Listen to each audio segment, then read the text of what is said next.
Export import करायचा विचार करताय, पण कधी हा विचार केला आहे का की प्रोडक्टची प्राइस आपल्याला कमी कशी करता येईल किंवा केवढी प्रोडक्टची प्राइस आपल्याला दाबता येईल? तर ह्यासाठी काही बेसिक मेथड्स आहेत.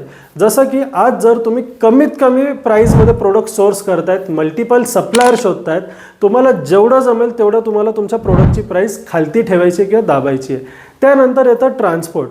तुम्हाला कमीत कमी जसे तुम्ही 10-20 सप्लायर शोधणार आहेत, 10-20 ट्रान्सपोर्टर देखील शोधा, जिथे तुम्हाला एकदम ट्रान्सपोर्टची प्राइस खाली दाबता येईल किंवा कमीमध्ये भेटणार आहे.